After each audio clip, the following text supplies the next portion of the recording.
नहमदुहु व नसल्ली अला रसूलिहिल करीम। अऊज़ु बिल्लाहि मिनश शैतानिर रजीम। बिस्मिल्लाहिर रहमानिर रहीम। हर किस्म की हम्द व सना अल्लाह ताला की ज़ात के लिए जो सारे जहानों का खालिक व मालिक है, और दरूद रसूलुल्लाह सल्लल्लाहु अलैहि वसल्लम की ज़ात पे जो सारे कायनात के सरदार और सारे नबियों के इमाम हैं।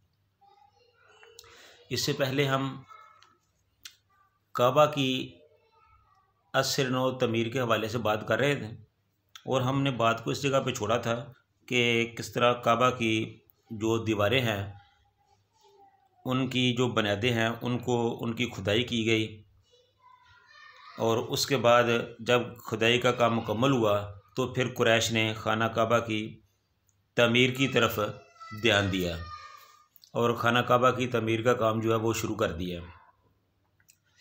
तो कुरैश चूँकि बड़ी तेज़ी से इस काम में लगे हुए थे, तो जल्द ही जो मामला थे वो आगे बढ़े और हजर असवद की जगह तक मसला पहुंच गया।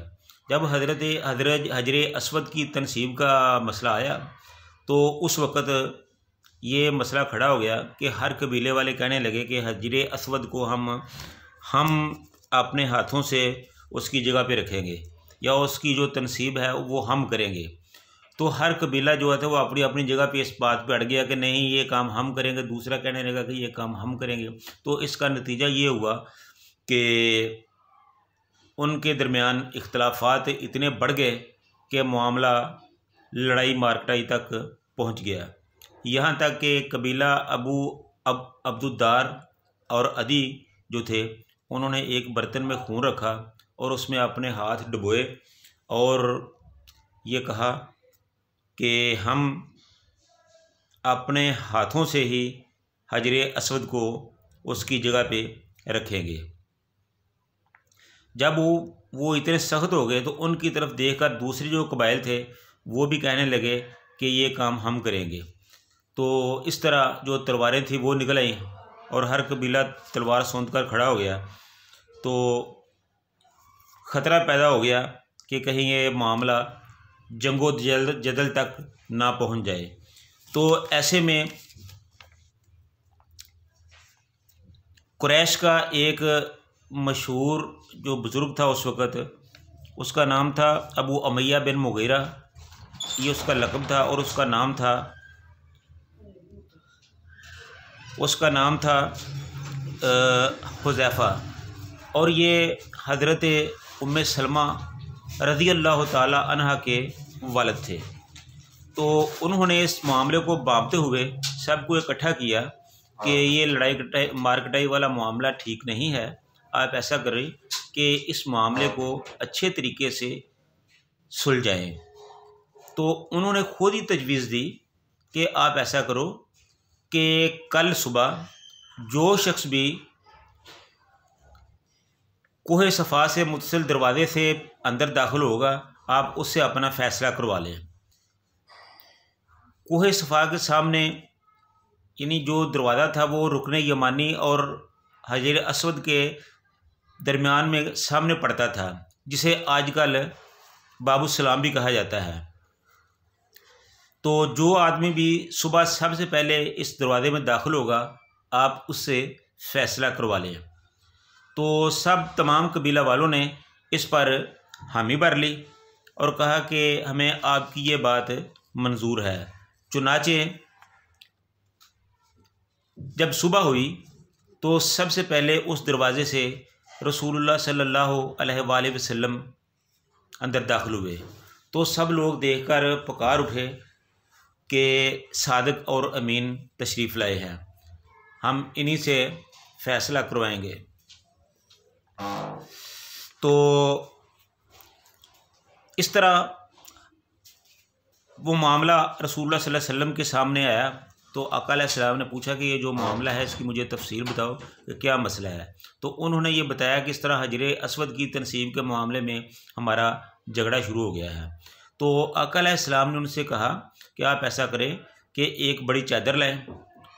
जब वो चादर लेकर आए तो आप सल्लल्लाहु अलैहि वसल्लम ने उन कबीला वालों से आप सल्लल्लाहु अलैहि वसल्लम ने वो हजर अस्वद उठाया और उस चादर पर रख दिया और तमाम कबीला वालों से कहा कि इस चादर को उठाए कोनों से पकड़ लें और हजर अस्वद की जगह पर तशरीफ़ लाएं।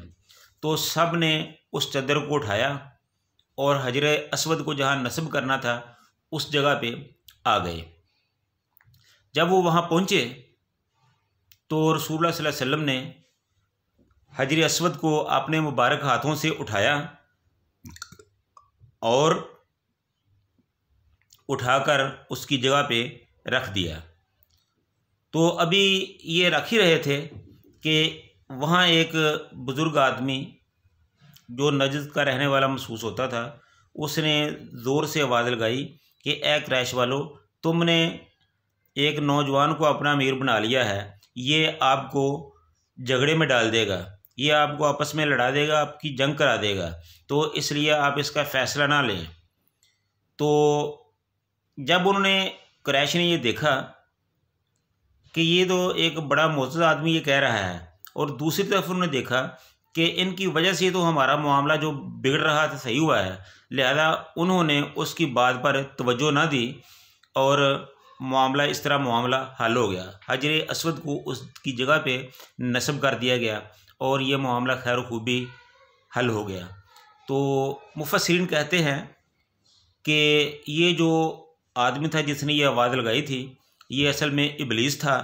उसने कोशिश की कि जो अरब कबाइल हैं उनको आपस में लड़ा दिया जाए, लेकिन अल्लाह ताला ने उसकी इस साजिश को नाकाम बनाया और रसूलुल्लाह सल्लल्लाहु अलैहि वसल्लम के कहने के मुताबिक वो फ़ैसला हो गया।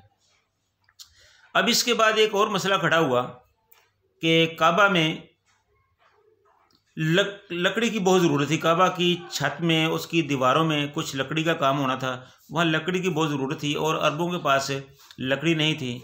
तो अल्लाह ताला ने इसका इंतज़ाम इस तरह कर दिया कि समुंदर के साहल पर, जिसे आजकल जद्दा कहा जाता है, उस वक़्त यह मक्का का साहल कहलाता था। तो इस वक़्त एक जहाज़ आया और वो जहाज़ समुंदर के साहल से टकराने से टूट गया और उसमें लकड़ी लदी हुई थी और वो लकड़ी कैसरे रूम के इस्तेमाल के लिए जा रही थी। उसने को अपने काम वगैरह करवाने थे, तो बड़ी ख़ास किस्म की लकड़ी मंगवाई थी उसने, तो वो वहाँ जा रही थी। जब वो जहाज़ वहाँ टूट गया तो उधर मामला उनका ख़राब हो गया। तो मक्के वालों को इस बात का पता चला, तो मक्के वाले वहाँ गए तो उन्होंने लकड़ी की कीमत अदा करके वहाँ से लकड़ी उठा ली और उसको लेकर मक्का में चले आए। और इस तरह अल्लाह ताला ने ये उनका मामला बड़े अच्छे तरीके से हल कर दिया। और उसके बाद खाना काबा की दीवारों का काम मुकम्मल हुआ। फिर खाना काबा की जो छत थी उसकी तमीर का काम मुकम्मल हुआ और इस तरह ये खाना काबा की जो चौथी तमीर थी ये अपने अंजाम को पहुंची और अल्लाह ताला ने बेहतरीन तरीके से ये काम सर अंजाम देने की कुरैश को तौफीक दी और ये काम मुकम्मल हो गया। तो ये था खाना काबा की तामीर का मामला। तो इसके आगे के मामलात जो हैं वो इंशाल्लाह हम फिर दूसरे प्रोग्राम में अर्ज़ करेंगे। अल्लाह ताला अमल की तौफीक अता फ़रमाए। व आखिरु दावाना अनिल हम्दुलिल्लाहि रब्बिल आलमीन।